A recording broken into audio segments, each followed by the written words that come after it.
Welcome back. We're here for episode number 20, which already at 20, it's flying by now. We've got a jam-packed show for you. We're going to talk a little bit about Jake Taylor committing 2021 preseason all Big 12 team for the Sooners, and then a 2023 recruiting target that the Sooners are talking to and are in a good spot for, and Nicholas Harbor and the 2023 class. So anyways, but we really appreciate all the support.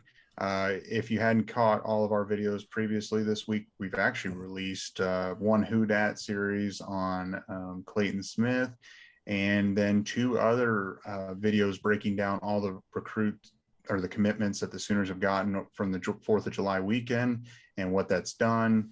And now the most recent commit, Jake Taylor, that happened a couple days ago for the Sooners. Make sure, if you hadn't already, like and subscribe and turn on the notification bell to keep it in the loop, keep you guys in the loop whenever we post a video. And without further ado, we'll get into it. So obviously Jake Taylor, we talked about him a little bit a couple days ago in the previous video. He's a 6'6", 290 offensive lineman from Bishop Gorman High School in Las Vegas. He's number 286 overall kid and number 26 overall number 26 overall offensive tackle.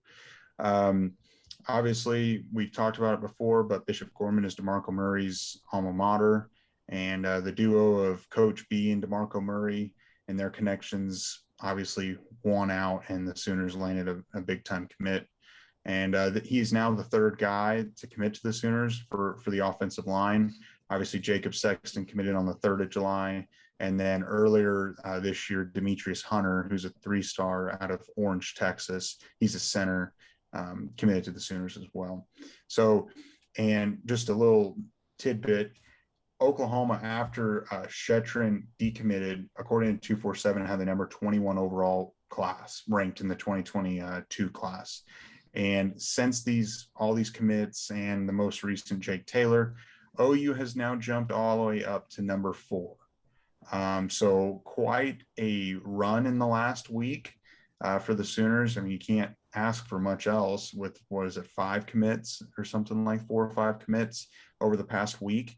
And that's big time. And the Sooners are sitting at a very good average at like 92, 91 rating, according to 247. So they're doing pretty well. So Jose, do you want to add any comments, or what do you think about Jake Taylor? I think for the most part, we covered Jake pretty well in the video, not the last one, but the one before. I mean, the guy's big already. He's 17, 18 years old, and already has the frame of a guy that could probably play in the NFL. But obviously he still has a lot of muscle to pack on to his body, and just needs to work probably on his skills a little bit. In the last video, if you haven't seen it, I think the biggest point I made for him was he's, like I said, he's got the size, and from his highlight tape, he knows how to, do pretty good pass protection, and he's athletic enough to get to the other side of the ball. He's kind of the perfect tackle for Lincoln Riley's running scheme. He just needs to develop with playing guys his size or bigger.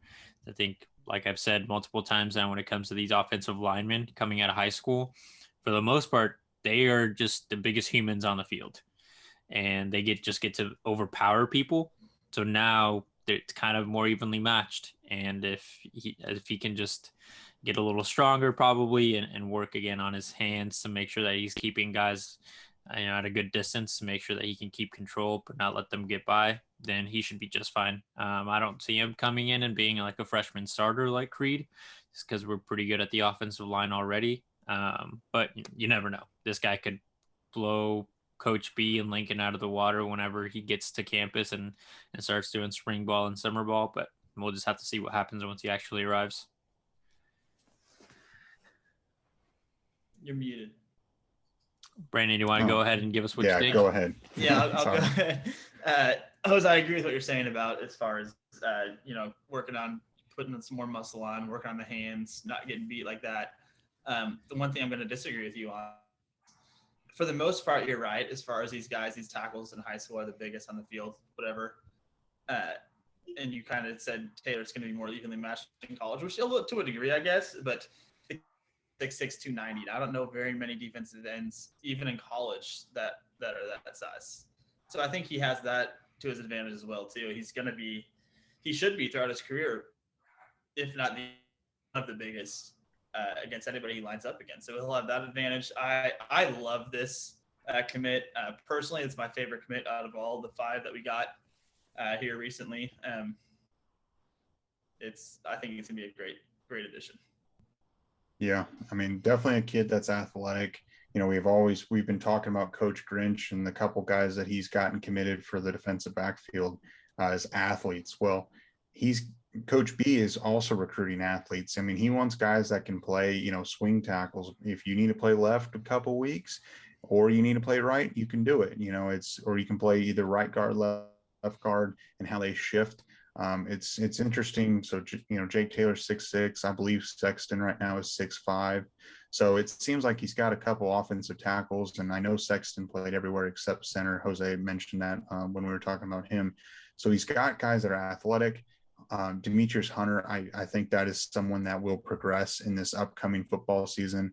You know, with COVID being, you know, under control, I guess, per se, and letting people in, and the recruit or the rankers or the scouts will be able to see him. I think you'll see him progress in the rankings as this year goes on. Pancake Hunter. Yeah, that's his Twitter name. That's in his Twitter name. Yeah. So I think he's going to progress. And I think Coach B has got 3 guys that are very athletic, can get to the second level.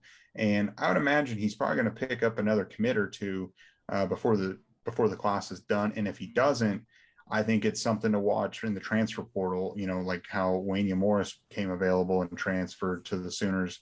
I would imagine this 2022 class is not done as far as offensive line goes. But all the O linemen we can possibly get. Yeah, you know, we need the big boys to win games, to protect Spencer Rattler and Williams and potentially Malachi Nelson coming up. So that's all we've got on him. If you want more Jake Taylor talk, the previous video, we dove into that and talked a little more about him. But overall, can't complain.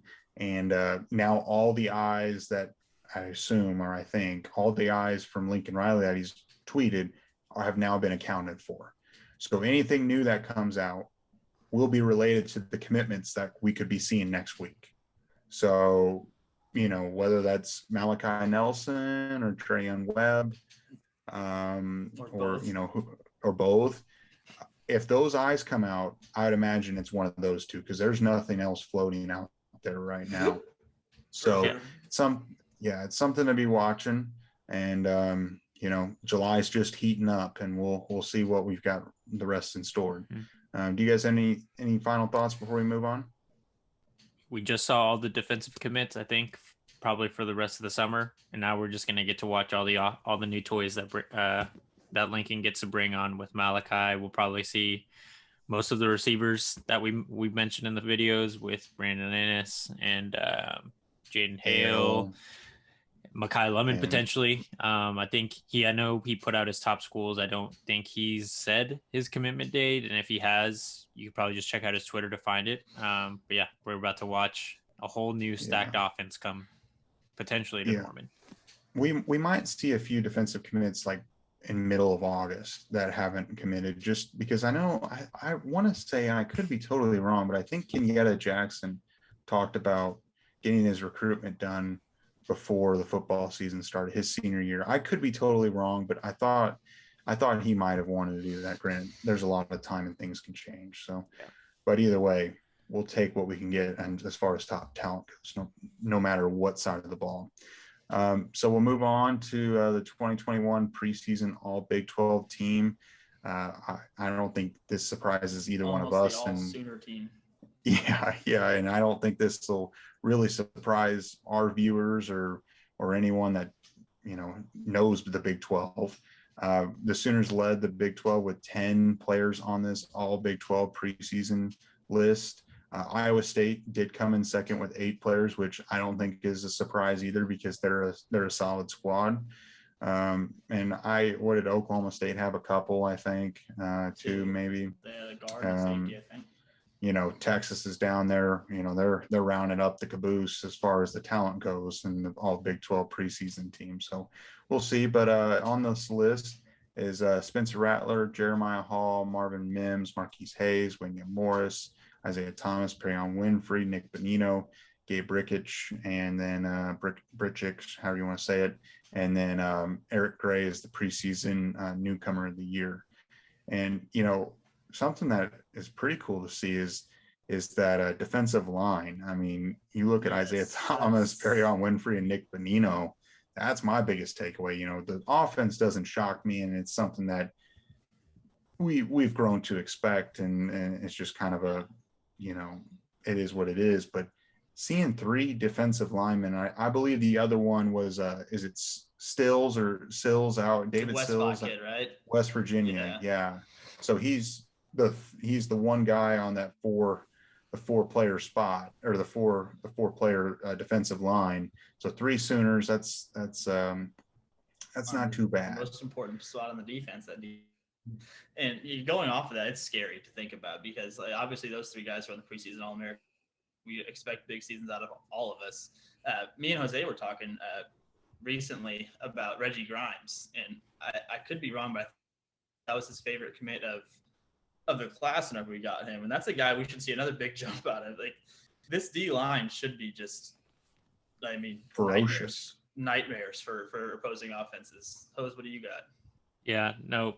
And quick correction there. Benito right now he's a pass rusher, so he should be included in the D line, but he's a linebacker. We've got Will McDonald from Iowa that dude State, and TCU's O'Shawn Mathis is on the other side, along with David Dante Stills. So they have 5, I guess, All-American or Big 12 all defense total, and we got 2 of them. But I think I agree with you guys 100%. It's awesome to see that our defensive players are finally getting recognized. If I remember correctly, I don't think it was preseason, but after it was all said and done, K9's last year, he was one of the best linebackers in the country. And he was I don't believe he made an All-American team. And if he did, you guys can correct me. And if he made one, it was the second team and the Big 12 second team. He wasn't like Oklahoma's team players were just starting to get recognized as elite college talent on the defensive side of the ball. And I think, again, like it's kind of been our theme every time we talk about defense. It's thanks to Grinch. He's changed the culture completely around from when Mike Stoops pretty much ran it to the core of the earth. And we're back to the surface. And I think it's just up from here. We have so much talent coming. And like you said, Reggie Grimes was my favorite by far from his class. And he's going to get to really play a lot this year, I think. So we'll definitely get to see what we've got. Yeah. It's that speed D approach where talking about K9, like how he exploded into a first-round pick. I think he was on the Butkus Award finalist thing. Grinch just puts these guys in position, lets them fly around. And I like, as far as like, I've never played defense in college, obviously, but like, I feel like what more do you want if you're on defense other than just someone saying, hey, just go see ball, get ball, attack. Yeah. Yeah. I you guys are talking about Reggie Grimes, and I think someone that can't get lost in the mix is Kelvin Gillum as well. He's a bad dude too. And, I actually think, we've got a Who Dat coming out on Monday covering Latrell McCutcheon, which he's a big time get for the Sooners. I think we need to do here pretty quick 2 new Who Dats on Reggie Grimes and Kelvin Gillum, because the defensive line, those guys being second and third stringers is kind of crazy. And then you've also got Marcus Stripling there. The return of Jalen Redmond this year. Yeah, well, he's defensive tackle, but still, I mean, you got so much. Yeah, it's so crazy how much talent is there, and it's easily a top 5 defensive line in the country, and that's after losing Ronnie Perkins, which Ronnie Perkins was arguably one of the best, pass rushers in college last year. And it's just crazy. So I think that's something everyone should be watching out for, is Reggie Grimes and Kelvin Gillum on some Who Dats coming out. Kelvin Gillum was a big get, talking about he almost was a Penn State Nittany Lion, and they were able to pull him out of the Virginia area, that DMV area. And big time get, and Sooners are looking great. And so we'll see. And I think the one thing about the newcomer is I think Eric Gray, he probably will win it.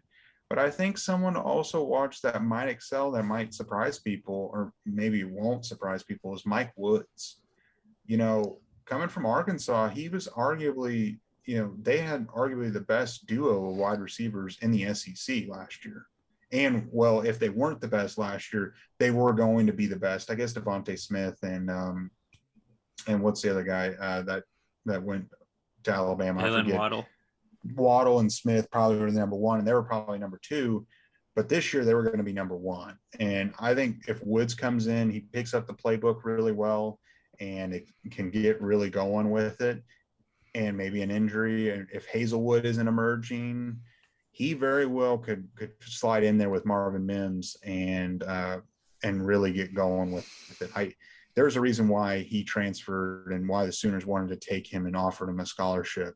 There's something there, and you know, it's basically you've got to start performing or producing at that position. There's so much talent behind you, they're going to pull someone else in. And so Mike Woods might be someone that could be a newcomer of the year once the season is over, but Eric Gray is going to do very well as well.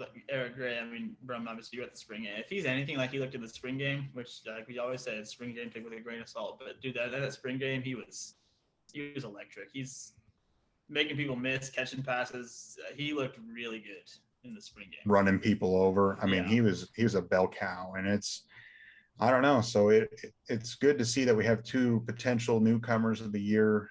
Just volume wise, Eric Gray probably will win it, but I think Mike Woods by midseason could be really important and really emerging for the Sooners.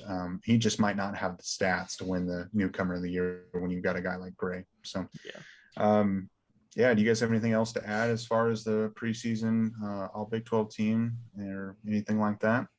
No, I think just one thing I wanted to add about Kelvin Gilliam. I'm not sure how you pronounce his last name, but I think for him, it's going to be like we said in Latrell's Who Dat, or like once you guys watch it, it's all about how he performs in those non-conference games. Will be kind of depend on how much he does get to play, because the D-line we have right now is stacked. I mean, our two defensive tackles are the guys on there, and we have Nick Benito off the edge.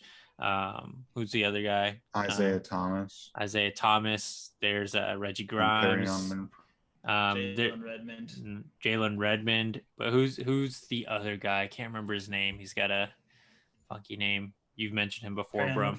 No, not Perrion. God, I wish I could remember. Is he like a young guy or like someone that's been there for a while? No, he's been there. He was there last year. Pass rusher. I wish I could remember this dude's name. Ogwebu, yes. Oh yeah. Okay. Yeah, so like we've got talent at the line, so he'll just need to have to play well during non-conference to get some rotation snaps in. The good thing for him is that that D-line spot is a spot where you typically rotate a lot, especially when you're as deep as we are. We should be rotating those guys. We should always have a fresh pass rushing unit. Definitely. Yeah. So definitely keep an eye on some Who Dats on the defensive line that's going to be coming out. It's pretty good. So speaking of the DMV area, there is a 2023 recruit that has kind of popped up on the radar for the Sooners over the last month or two.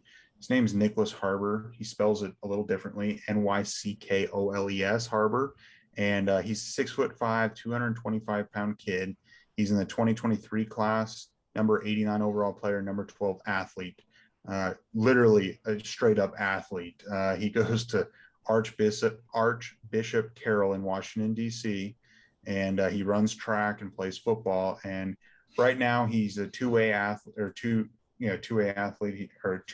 football player, tight end and a rush linebacker.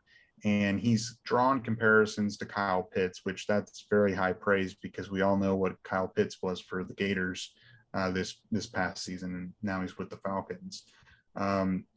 Great frame, downfield pass catching ability, a freak. 6'5", 225 pounds at 16 years old. That is just insane, and to think that he's just going in his junior season. But the Sooners are in a great spot. So obviously, if you guys have been following Sooners in the recruitment in the areas that they're pulling the kids out of the DMV area, so the Washington, D.C. metropolitan area, around Virginia, Maryland, all in that area, the Sooners have been landing commits there. Obviously, number one that comes to mind is Caleb Williams. And then he brought Jalil Farouk with, I'm trying to think, Damon Harmon, and Calvin Gillum, however you want to say it. They all came from that area. So the Sooners have really established roots as far as recruitment goes in that area, which is, it's a wealth of talent up there. And, you would think most of the time Ohio State and Penn State are going to be the leaders there. And OU is really starting to be able to pluck great talent. The Sooners are recruiting Harbor as a defensive line or a rush linebacker, outside linebacker, rather than a tight end, because we've talked about some tight end depth. Obviously, you have Stogner there, but he's not going to be a factor for Harbor. But you got Luke Haas in the 2023 class, number 1 overall tight end. And then you've got Kellum or a couple kids from Nebraska, and Jason Luan that committed in the 2022 class or 2021 class. And it's just there's a lot of talent and a lot of depth at the tight end position. And so that's why they're focusing on the defensive end.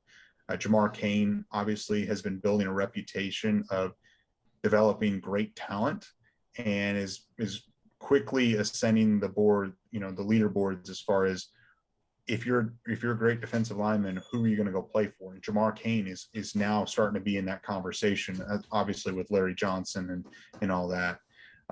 So, and a little note on top of that is Anton Harrison, who's also came from that area, which I forgot to mention him. He actually played with Harbor on the same football team and kind of mentored him. So there's a lot of connections with this kid. Jose, do you want to lead off with what's your takeaway with him? Watch some tape on him. Obviously a freak athlete and can play offense and defense. Yeah, my biggest takeaway with this guy is he is an enormous person for being only 16 years old. It's amazing how big he is at such a young age. And we've mentioned it with other guys before, like him being 16, he'll probably grow a couple inches between now and the day he arrives on whatever campus he goes to, and probably gain another 15 pounds. So he'll be 6'7", 245 by the time yeah, he'll look like a basketball player on a football field. It's going to be unfair. So I think it really just depends on his preference on what position he wants to play. If we are dead set on just keeping him as a rush linebacker, defensive lineman, and if he doesn't want to play that in college, then that's the only reason I could see us losing out on him, unless Lucas just completely has a 180 flip of mindset. Right now, it seems like we're really the school to lose him. So, if he really wants to play tight end, then it might make more sense for him to go to, I think it's Penn State is the other school in South Carolina. He has Penn State, South Carolina, Oregon, and Maryland. Right yeah, now. I think those are his, at least according to 247, the warmest schools that he's looking at. So, hopefully we can. We were mentioning it off the podcast, but if we can get a guy like him and we're okay with him playing both sides of the ball in college, let's pair him with Luke and just run 2 tight end like the Patriots did back in the day with Gronk and the guy that went to prison. Minus the murderer. Let's run the 2 tight end set. Yes. Yeah. Yeah. No, I mean it's pretty impressive with what he can do, and I'd imagine he's only going to get better with 2 more years of high school play. But this is a kid that I know commitment is probably nowhere near soon, but the Sooners I think recently offered him. It hasn't been too long, and it seems like the OU probably is the leader at this point. OU offered on June 3rd, 2021. So we're just a hair over a month into this, and the leader. It seems like OU's the perceived leader. With the connections in the area, Jamar Cain with his reputation, all the players that know him, Anton Harrison, who's currently on the Sooners, which that's a kid we forgot to talk about offensive line. Anton Harrison, he could very well have an offensive tackle or offensive guard starting position this year. But anyway, enough. I mean, we'll get back to Harbor, but it's just I really think a kid like that could be a commit here over the next 3, 6, 9 months, and just another thing that I don't think OU would be in conversation without Jamar Cain and Alex Grinch. Jamar Cain is huge. Absolutely, and he deserves big pay raises and keep him there. And part of the problem is it's just you don't know those types of guys, their aspirations. Do they want to be a defensive coordinator? Do they want to be eventually a head coach? Or do they love just being a position coach, like a defensive line coach? If you can keep him there and he's happy and you keep paying him and he's fine with, just focusing, he's a guy that we can't lose. I mean, I don't want to lose anyone, but I was going to say that whole defensive staff, obviously Jamar Cain, Roy Manning, it's good. We have assembled quite a coaching staff over there. Yeah. And fortunately for them, as far as individually goes and what career aspirations they have, and good for them. But as far as from a fan's perspective and a school's perspective, you're like, come on, stay. We'll just keep forever, opening the checkbook. Yeah. But so this is someone that we should definitely be watching for. And I don't know, but maybe he might make it out for the Champion Barbecue Part 2 at the end of this month, July 31st. He could be a kid that could come out. I don't know if he'd want to do it officially or unofficially, but maybe if his family could get him out there on an unofficial visit, that'd be big time. So I don't know. It's something to be watching as we get closer to start of football season. So, for sure.